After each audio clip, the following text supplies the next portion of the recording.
Hey Joe, Hey. what's this all about? Well, we have a problem, and it's a very big problem. And unfortunately, most people aren't aware of it. It doesn't matter what your personal views are, your politics, your religion, or where you are.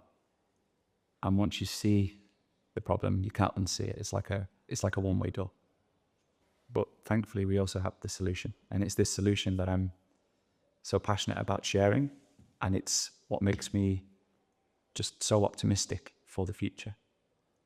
The challenge I find, though, is how can anybody fully value a solution unless they understand what the problem is?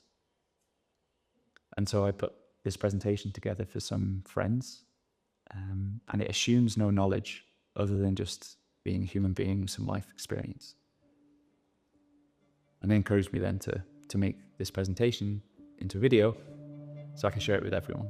So I hope you enjoy.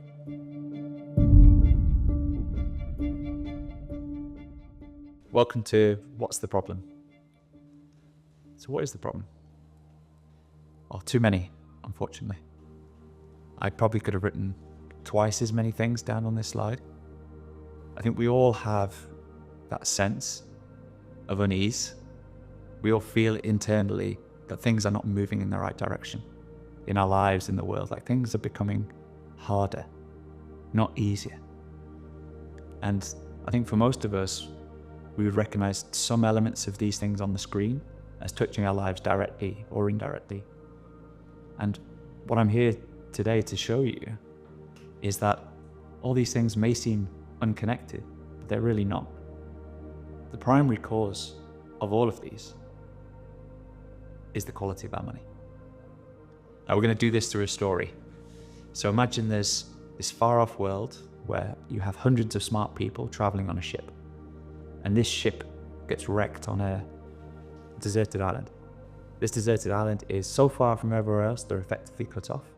But the island is resource rich. It has everything they could possibly need to rebuild society. But because these people have come from an advanced civilization, they know exactly where they're ultimately going to get back to. But now they're starting again with nothing. What's also clear is that they need some way of trading with each other once they start to rebuild. So they prioritize deciding on what to use for their new money. And suspend your disbelief slightly further in that they have, despite not having anything, the ability to create whatever monetary system they want with whatever characteristics. So the first question they need to answer is, what makes good money? And there are 7 things. So these guys have the ability to create whatever they want. So instead of just creating good money, they create the perfect money. And the perfect money is scarce, which means it has a fixed supply forever, and is instantly and costlessly verifiable by everybody. So if everybody can check it whenever they want at no cost, then you can verify for yourself that nobody's creating any extra. It needs to be portable, so you can effortlessly move and store it with negligible costs. It needs to be divisible, and the perfect money would be infinitely divisible. It needs to be durable. It can't rot or go off. It can't deteriorate. So the perfect money exists forever.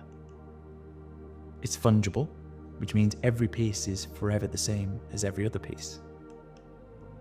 It needs to be acceptable. So everyone, anywhere, can both send and receive. And the really important one is it needs to be censorship resistant. You hold it yourself. Nobody can take it away from you without your permission, and no one can stop you sending or receiving it. So this is great. They decide on perfect money. But then there's a disagreement. 2 leaders emerge from within the population. The first, Satoshi, he says, well, given these are the characteristics of perfect money, that's going to be true today, true tomorrow, and true forever. So we should lock them in, you should never change.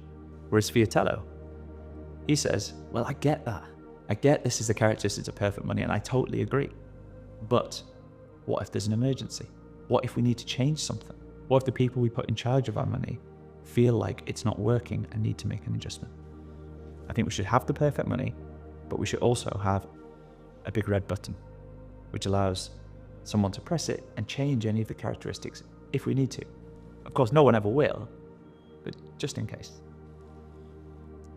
This becomes an irreconcilable disagreement.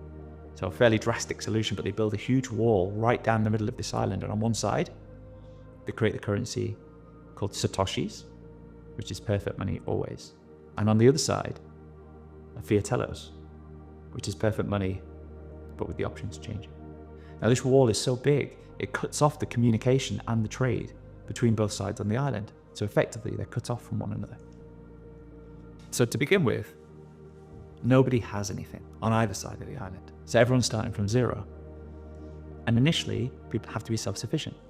Each person is fishing for their food, cutting down trees for the wood to make fires, and also for houses, and then they're also building their own shelters. Now, even though they have perfect money, there's very limited trading here because people are working hard just to satisfy their day-to-day needs across all of these goods. But people are different. Some people are better at some things than others. And so people quickly realize that if I spend my time focusing on the things I'm good at, I'm reducing the amount of time I spend on things that I'm poor at, then I can contribute more to society. I can increase the amount of goods I can provide to society in the same amount of time as the average person. So the woodcutter spends all his time now cutting down wood. He stops fishing, he stops building shelters. And because he's spending his time cutting down wood, he increases the quantity of wood available to everyone else versus 3 people spending a third of their time each, because he's good at it. And not only does the increase in the quantity of wood available reduce the price of wood for everybody on the island, the quality is also high. He's better at doing it. He produces a higher quality output. So prices fall and quality increases. And not only that, he's not the only woodcutter. There are multiple woodcutters. So they're all competing to supply wood to everybody else. And they're competing at price and in terms of quality. And now what happens is, because the woodcutter needs other goods to survive, he has to sell the wood to buy fish, he has to sell the wood to pay for the services of the home builder. So now everybody is actively trading in this perfect money. Now, because processes continue to improve, the woodcutter can now satisfy the needs of the rest of the population for wood in a smaller amount of time. He can then take that time and think about his own processes, his own innovations. Maybe he can make cutting down wood even more efficient. And if he does that, it drives prices lower. It drives quality higher. Maybe he reaches the end of his innovation within his woodcutting and then uses the excess money and excess capital he has to invest in other people. Maybe he lends it to the fisherman, who then builds a boat to increase the amount of fish the fisherman can catch for everybody. So what happens over time, in a free market with perfect money, prices go down forever and quality goes up forever. So what people see on both sides of the island is that the purchasing power of their money starts to increase. Goods cost less tomorrow than they do today, so the price of tomorrow is lower. The purchasing power of both currencies is increasing at about 3% a year. And this lifts the quality of life. Life becomes cheaper and cheaper over time for everybody, not just those people who are most productive in society. But the key thing is the money itself is becoming more valuable over time. That is, until these guys come along. So now, because the society is growing and the population is growing, both sides of the island elect a government. Now, it doesn't matter if the government is left or right, big, small, up, down, doesn't matter. They are all the same when it comes to this. Now, however well run the government is, inevitably it will hit a deficit at some point. And that means it's spending more than it's receiving. And that could be through mismanagement, but it could just be through external circumstance, like a natural disaster or something like this. The causes are not important, but it will happen over the course of time, inevitably. But now we see a divergence across both sides of the island. Satoshi, he only has 2 choices here. To balance the budget, he needs to either raise taxes or cut spending, or maybe a combination of the two. Whereas Fiatello, he has exactly the same choices, but he also has a big red button. And the important thing here is they're both up for re-election. And Fiatello knows that if he raises taxes or he cuts spending, it's going to cost him votes. So just this time, he decides to press the big red button and print a little bit of extra money for the government. Okay, so what are the consequences? Well, for Satoshi, not great. He cannot hide those changes from the population because they're paying more in taxes or they're getting less back from the government from its spending. So he loses the election, but government reduces in size naturally. So now overall, the efficiency in the economy is increased, but not only this, the social balance is improved within the economy because people now realize there is no free money. Taxes need to balance spending. But the important thing is prices continue to fall and quality continues to increase. Now for Fiatello, great news, he gets re-elected. And to start with, it's consequence free. Like he thinks this is the greatest thing ever. I get re-elected and there's no downside. But something's changed.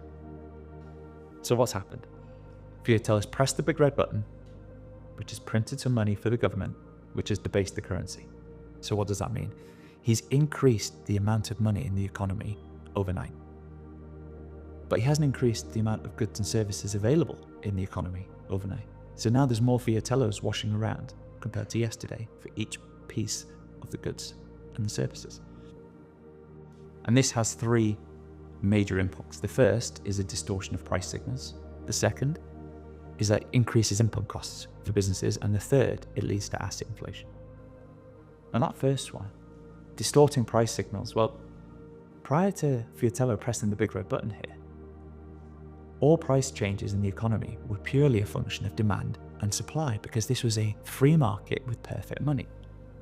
But what's happened now is that money has entered the economy not to everybody equally or even in proportion to the amount of money everybody holds.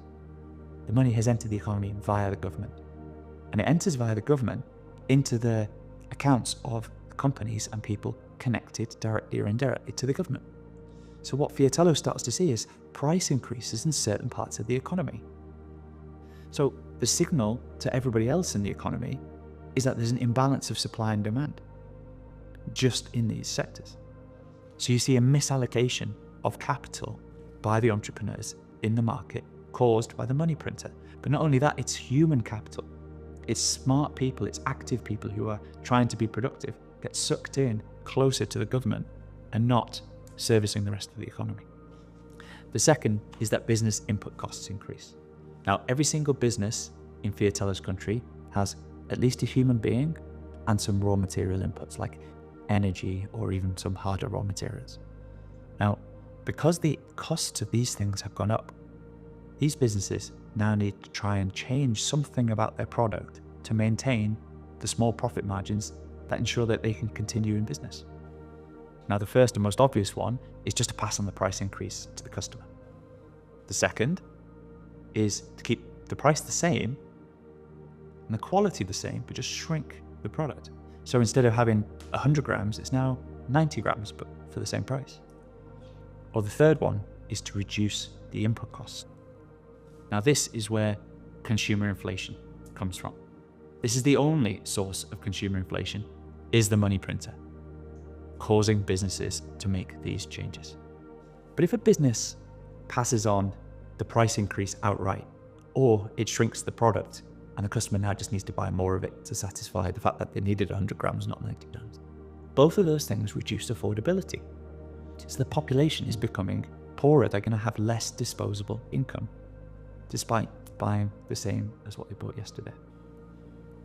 If instead the business chooses to keep the price the same, the size the same, but just reduce the cost, the most obvious thing to do is just to fire people, which leads to unemployment. And now there are fewer people with jobs, which reduces the overall affordability for the population in Fiatello's world. But not only that, now the government's got a second issue it needs to solve. How does it help support all these people who are recently unemployed? But the most insidious way is for companies to reduce their input quality. And so what Fiatello starts to see is there's a rise in obesity across the population because the food that was previously fresh and had high quality ingredients is replaced with ever lower quality ingredients and more industrialized sludge. So this leads to obesity. It also leads to a myriad of secondary health issues, which causes a health crisis. And now the government has to step in and figure out how it needs to support all these people who are now unhealthy. The third is asset inflation. Since Vietello pressed the big red button, asset prices have been going up. The stock market goes higher and higher and higher. House prices go higher and higher and higher. He thinks I'm some sort of economic genius. But they're going up in price because he's just created more Vietellos. So anybody who knows that there are more Vietellos in the system, of course, wouldn't sell their asset for the same as they did yesterday. They would take into account the fact that there are just more Vietellos in the system. So this is what is driving these prices up. But this asset increase is good for the people who own the assets, but not for the people who don't. So he has a wealth inequality begin to emerge across the economy. And not just that, because house prices are now more expensive, the rent is more expensive. So he sees increased levels of homelessness. And this increased levels of homelessness, guess what, require more government intervention to try and deal with. And now asset prices are flying, the stock market's on fire. The prevailing perception across the population is, why would I not invest? Why would I just keep the money? I should be buying the stock market, I should be invested, I should be buying a second home to rent out, I should be buying speculative assets because they never go down, they just go up. If I don't invest, I'm a fool. And because the assets are going up, the banks are pushing ever more leverage for people, pushing bigger and bigger mortgages to individuals, to loans to companies. But now that house prices have gone up, and now that everyone has more debt, at the same time as families are struggling with affordability of day-to-day life, it's now much harder to buy a house. So families where previously they could have one main earner and afford to buy a house with a mortgage can't anymore. You now need both parents working. Both parents working to afford the mortgage and afford to live. And when that happens, people spend less time together and you start to see the breakdown of the nuclear family. They spend less time with their children. They can afford to have fewer children. Now, because you have decline in birth rates, Vietello starts to see a change in his demographics across the population. Fewer children are being born, whereas the older generations are living longer. And he now starts to realize that the promises he made to these older generations about being able to retire at a certain age or having a good quality of life or defined income in their retirement can't be delivered upon. For those not lucky enough to be able to buy a house, who are maybe stuck renting. Whereas before, they could think about renting the same place for 3 years or 5 years because the rent goes up too much every year. So now they're thinking about 1 year, maybe 2 years. You're planning less for the future. Maybe you're putting off getting married, putting off having children. You start to prioritize today at the expense of tomorrow. People see that they're saving their Vietellos never gets them anywhere because the asset prices are going up too quickly. They'll never be able to buy a house. So if you never be able to buy a house, then prioritize living your best life and going on a holiday and spending more, enjoying yourself. But for those not fortunate to be in this position, for those that every day is a struggle feeding themselves and their families, housing themselves and their families, they're stuck on a treadmill of decline. Now, every day is harder, which leads to a growth in addiction, various forms of addiction, including opioids across Vietello's island, which leads to yet more of a health crisis and yet more intervention from the government. And all of this leads to a mental health crisis across the population. And now the government finds itself in a position where, because it's pressed the big red button, it's created a whole range of secondary issues that now it needs to step in and try and solve. And because it has to step in and try and solve these things, it means the government needs to divert more capital to these areas of the economy, which again is a greater misallocation of capital, which pulls more entrepreneurs into the wrong parts of the economy through the distortion of the price signals. And between the increased leverage in the economy driven by the banks and the misallocation of capital, it sows the seeds of the next emergency. And Vietello has only one choice, and that's to press the big red button again. And now he's starting to realize that actually this wasn't consequence-free. But now he's lurching from crisis to ever bigger crisis. He presses the big red button, which debases the currency, which leads to bigger government and more involvement in everything. And now not only is the government bigger, but the government has spawned a series of parasitic industries attached to it. Big Pharma, who are increasingly involved with the government to try to deal with the symptoms, but not the causes of the various health crises. Never incentivized to actually cure a patient, just to treat them long term, because a healthy customer is a lost customer. Big Food pushes for ever lower food standards across the economy. The military-industrial complex pushes for ever greater spending on defence, both at home and on foreign shores. Wall Street are up to their eyeballs in debt, and now so leveraged that the government wants to protect them. They can't be allowed to fail, because if the banks fail, the population loses their money, the government falls. The government also continues to make unproductive investments. Investments trying to deal with the secondary issues it's created, but also investments driven from whatever political ideology the government has. And all of these things are effectively now crony corporatism. It's very hard to see where the government ends and these industries begin. The success of the government is deeply intertwined with the success of the industries. These industries start to ask the government to become regulators. You need to regulate us to protect the public. But this regulation, all it does is make competition harder.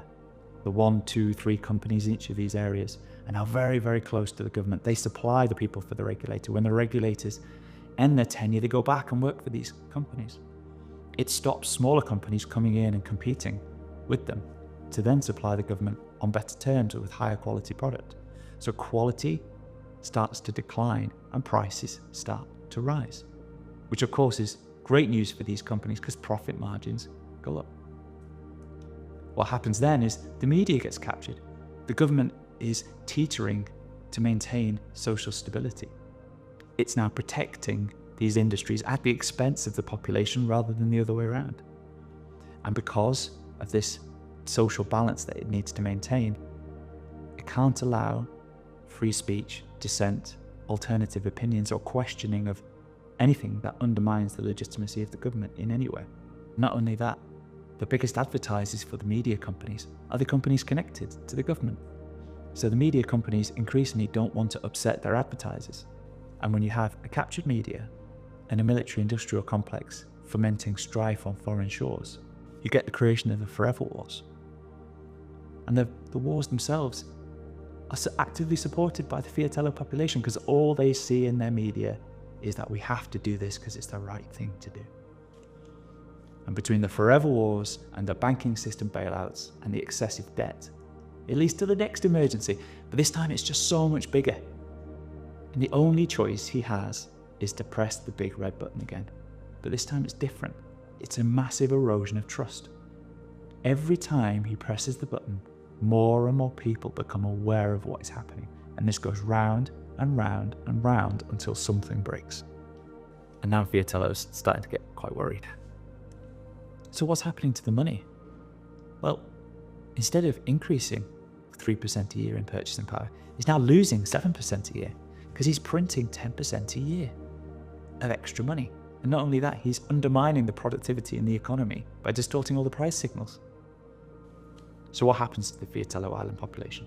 Well, the poor, who are on fixed wages, have very low income security and no assets. They can't win. They just get poorer every single year. For the middle earners, who have fixed salaries and mixed income security, they're not the first to be fired. They often have a home. They can never sell the home and realize any gain because you've got to live somewhere. If you sell one home, you've got to buy another home. You might have some investments, but they are becoming the new poor. Well, surely the wealthy are doing well. Their income is largely from asset yields, from operating businesses or investing. Their income security is high because they can't get fired. But for them, it's death by 1,000 cuts. They see their wealth as a number continue to increase. But they feel like they're getting poorer. Life continues to get harder. And that's because the rate at which they're earning money, their yield on their assets, is below the rate at which Fiatello is printing money. So they're slowly having their wealth siphoned away by the politically connected. Those that are government funded and have fully insulated income security. And perversely, their income goes up and becomes even more valuable as society continues to decline because the government needs more and more intervention. And it's really just industrialized theft at this point from everyone else in society. But now so much time has passed that the wall down the middle of the island starts to crack. And it starts to crack in such a way that both people and money can start to flow from one side to the other. So on the one side, you've got the Satoshis increasing their purchasing power at 3% a year. On the other side, you've got the Fiatellos that are losing 7% purchasing power every year. So what happens and why? What Fiatello starts to see is that money and people start to leave because they don't trust their ability to save using Fiatellos. They want Satoshis. Okay, so this sums it up. On a Fiatello standard, your money is stealing from you. Whereas on a Satoshi standard, the whole world is working 24/7 to increase your purchasing power. But now the escape valve is open. People realize they can't save in Fiatellos, so they start selling Fiatellos to buy Satoshis. So the Fiatellos decline further in value, triggering yet more budgetary and currency crises for Fiatello to deal with. And the only choice is to press the big red button again. But this time, printing money is not enough because value is leaking out of Fiatello's side of the island. He needs to change another characteristic of perfect money, which is to remove the censorship-resistant nature of it. So the Fiatello population used to be able to hold the money themselves. Now Fiatello says, no longer allowed to hold it yourselves, you have to put it in the banks. The banks are going to hold everybody's money.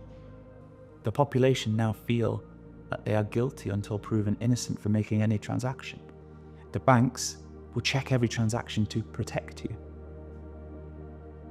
Which means when people are trying to buy certain things, including Satoshis, the banks now say no. It's because of this, it's because of that, it's because of the other. He restricts the flow of capital out of Fiatello's side of the island. He may even just create explicit capital controls. You're now no longer allowed to buy Satoshis at all. But people always find a way, and more people are waking up to what's happening, and the cycle continues. But the important thing is the wealth and the people flee to the uncorrupted money. And now Fiatello is beginning to really panic. So where does it end for Fiatello? Well, if he's lucky, with sustained inflation, allowing the government to inflate away its debts and slowly siphon away the wealth of the public.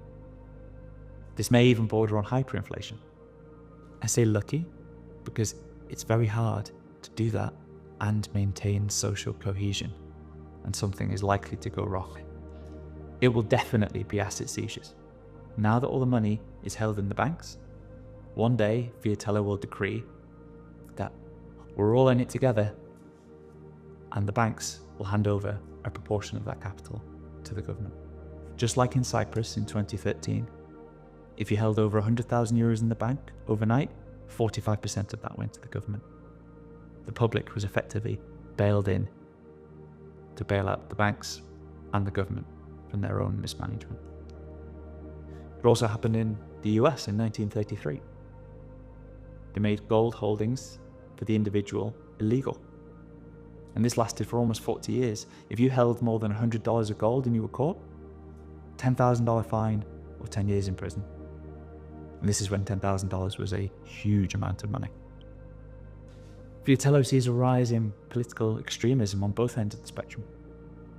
The government never explains to the population where these problems are coming from. They don't tell them it's because of the money printing via the big red button.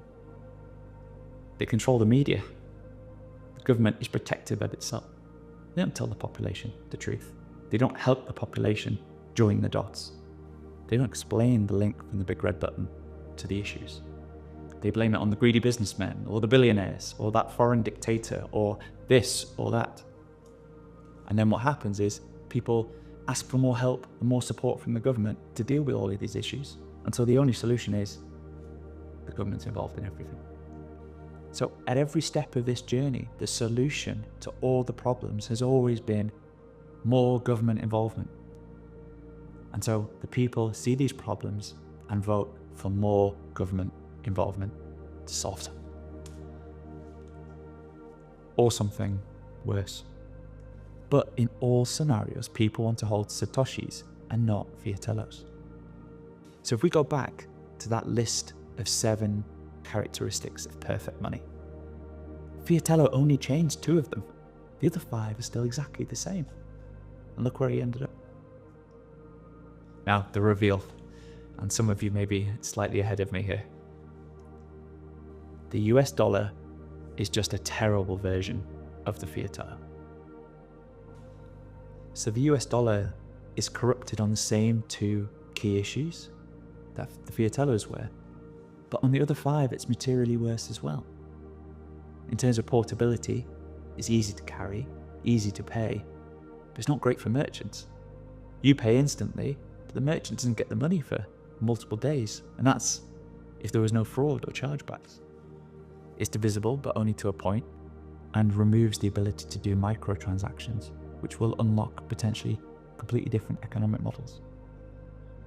It's durable in digital form, but we have cash component, and that cash component is constantly undermined.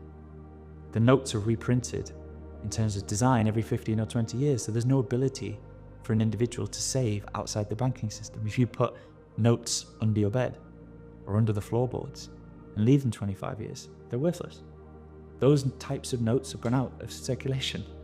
So you need to take the notes every 15 or 20 years to the bank, hand them in, and get new notes. They re-centralize everything periodically, out of choice.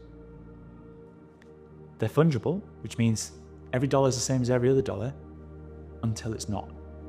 Some countries around the world have already introduced what are known as CBDCs, which are central bank digital currency. But effectively, it's programmable money.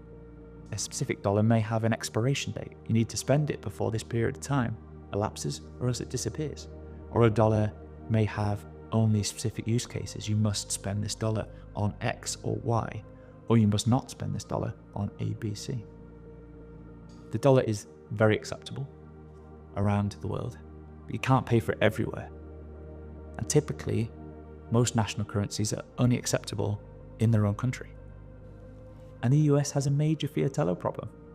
This is the budget for 2024, the budget, not the actuals, which of course were worse. But a deficit of almost 2 trillion on a spend of just over 6 trillion. That's a loss in 1 year. Now, to put that in context, they'd have double the amount of individual income taxes for everybody in the US just to balance that. And on the cost side, they can make some improvements, but there are some key things there you just cannot remove, like the debt interest. And the consequences, well, this is a chart of the amount of money in the system in dollars and the amount of debt issued by the US government over time. Now, I've labeled 1971 on here because that's when the US came unilaterally off the gold standard. Prior to 1971, you could give your dollars back and receive gold in return. Nixon took the US off the gold standard and every currency in the world followed. And since then, it's allowed the US to print unlimited amounts of money to satisfy its own needs. And the red chart on the left-hand axis shows that amount of money is now 22 trillion. And on the right-hand side, you've got the US government debt, which even a month later, this chart is now out of date. It's now 36 trillion. And this doesn't include the unfunded liabilities, the amount of money the US government has committed to pay at some point in the future through Social Security, Medicare, and Medicaid. But it hasn't had to write the check yet. Now, depending on how you calculate that, it's between 50 and 200 trillion on top of 36 trillion of debt. The only way to solve that is more money printing. So the money printer is systematically destroying the purchasing power of the dollar. Now, you may think I have something against the dollar. I absolutely don't. The dollar is the best that we have. I would love to be able to use the dollar, as would the vast majority of people around the world. But unfortunately, most people just aren't as lucky. This is the performance of all the other currencies versus the dollar over the last 10 years. Some have near enough disappeared completely, and some absolutely have. They've ceased to exist. The people who saved their economic energy in those currencies have seen them vanish. The unfortunate reality here, as the wonderful Lyn Alden repeatedly says, is nothing stops this train there is no way out for governments. The only solution is to keep pressing the big red button. And so the conclusion is a quote from Hayek, who was an economist of the Austrian school, is that the history of government management of money has, except for a few short happy periods, been one of incessant fraud and deception. And he said this in 1988. Now, that would all be pretty depressing if there wasn't a solution, but thankfully there is. The only solution here is the separation of money and state. The government cannot be allowed access to a big red button. And Hayek again, and this time the quote's from 1984. I don't believe we shall ever have good money again until we take it out of the hands of government. We can't take it violently out of their hands. All we can do is, by some sly, roundabout way, introduce something they just can't stop. Brilliant quote. So I hope now, with these links between the big red button and the money printer and all of these issues that we see in our lives today, that it's now much clearer that if we can fix the money, we'll fix the world. And the good news here, and this is the best news, is that Satoshis are real. And even Fiatello is now a convert. The solution is Bitcoin. One Bitcoin is 100 million Satoshis, in the same way that $1 is 100 cents. Now, you may feel you know about Bitcoin already because of something you've been told by friends or you read in the media. I would encourage you to start again. When we derive our information from media or people who have derived their information from the media, and that media is connected to the people who own and benefit from the money printer, it tends not to be necessarily the most accurate information. So don't trust, verify. Come to satsversusfiat.com. We've set up a website which helps people get up and running. If you're just getting started, maybe even never heard of Bitcoin before, come, sign up, and we'll send you some information so you can learn about it for yourself and make your own decisions about Bitcoin. If you're further along and maybe even call yourself a Bitcoiner already, then amazing. This is not a commercial enterprise for me. This is a charitable one. And so any support from within the Bitcoin community or further afield, I would love to receive. If people want to give this talk themselves to their friends or just share it more broadly, or even volunteer to give a presentation as part of our group, then just get in touch. And the third one is inviting us to speak. We want as many people as possible to see this presentation because the information contained within it about what the problem is so important. So we'd love to speak. If you have us at schools, universities, industry conferences, events, or even at workplaces if people are interested to learn more. So please just get in touch. Here's the QR code which will take you directly to the website. Alternatively, if you are on X and want to come and say hi and join the conversation with us, then please do. Firstly, thank you for watching. I hope you enjoyed it. Please share this with anyone you care about. And if there's one thing that you take away from this, is I hope you will remember that if we fix the money, we'll fix the world. Thank you.